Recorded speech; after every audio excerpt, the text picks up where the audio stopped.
Representative Clifford.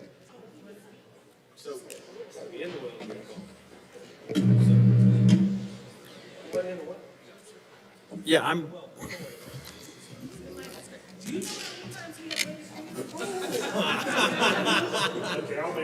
To the bill. Representative Clifford.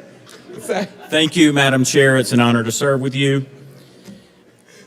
You know, I don't even know where to start. I do have a lot of questions about this bill that I'd like to get answered today in debate.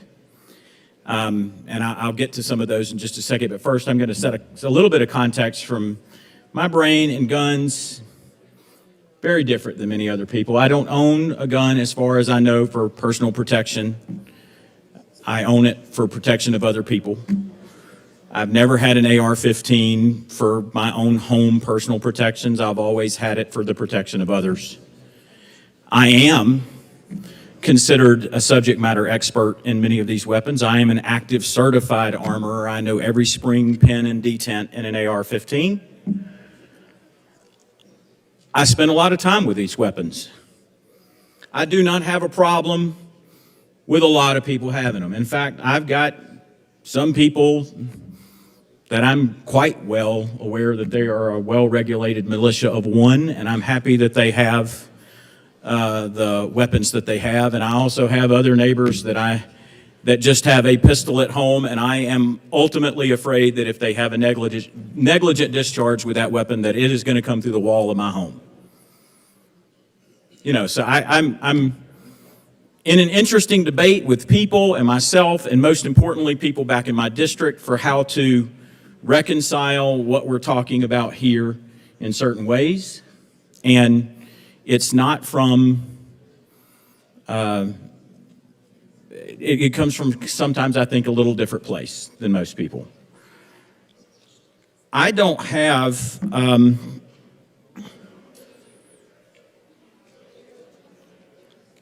some confidences in this bill that I'd like to understand. And I'm not saying that I'm a yes or a no. I think I'm a long way from a determining answer before we have to press a green or red button.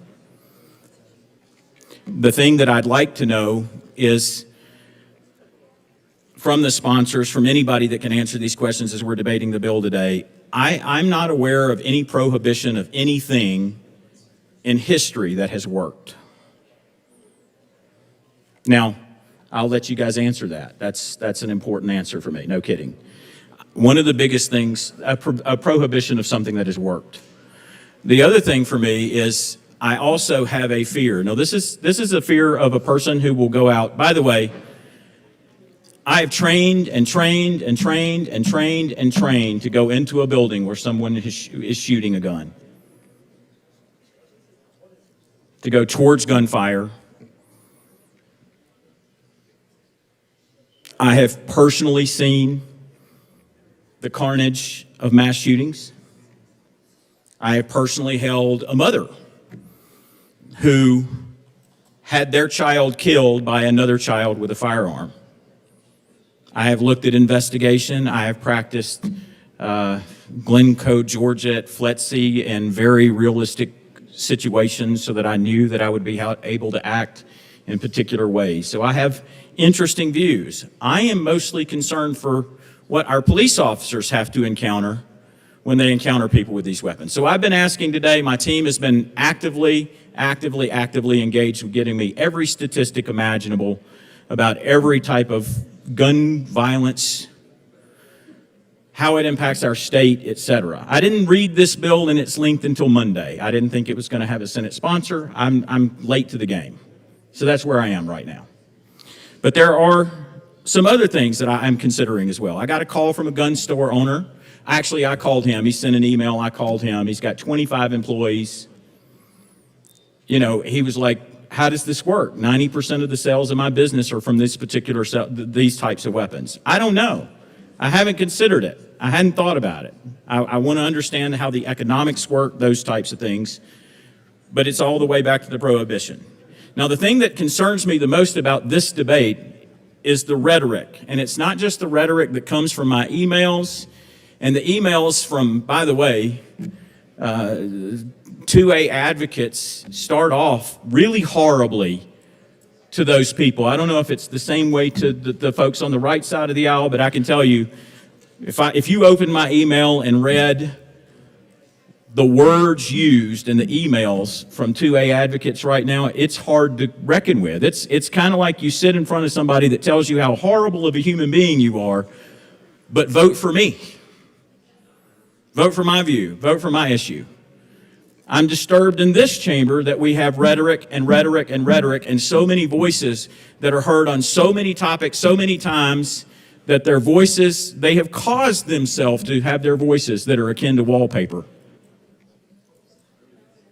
They just talk and talk and talk.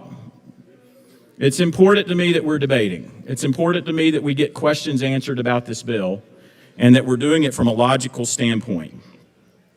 Representative Clifford, I can To the bill? appreciate the commentary, yes, and Yeah, so the questions that I let's be still sure have. we're characterizing, let's be sure we're characterizing folks to the best of our abilities.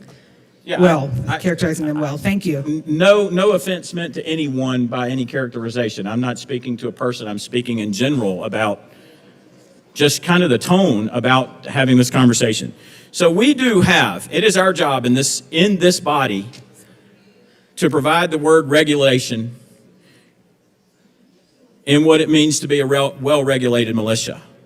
It is our job in this body to protect, defend, and support Article 2, Section 13 of the Colorado Constitution, to regulate firearms so long as the enactment is reasonable exercise of police power and does not nullify the right to bear arms in defense of homes, person, or property. The Supreme Court of the state of Colorado has been very clear that that does not include sports weapons. I don't understand what removing these weapons is going to do or affecting the sale of them is going to do overall in the community, but I am absolutely for it if it can reduce gun violence. I am absolutely for it if I can cause one police officer not to come in contact with these weapons. But here's my other concern, and my friends on the right will like this. I think between now and July of 2025, with the enactment of this legislation, that untold people will feel an urgent need to own these weapons because they won't be able to do it anymore, and they're just going to go buy and buy and buy. And some of the people I have talked to in the last few days, I feel pretty certain I don't want them having guns. And I feel pretty good. They're probably saving up right now to get to the gun store. You know, I'm interested in getting answers to these questions. I am going to vote with my district. I am going to vote for my community. I am not going to vote with my biases. I am not going to vote on any piece of legislation that doesn't impact my community in a positive, meaningful way. And I want to understand how this is meaningful, what it's actually going to do, and what we actually fulfill with this legislation. And if we can get those questions answered here today, you will have a yes vote for me. And if we do not, you will have a no. Thank you. Representative Basin-Eckert.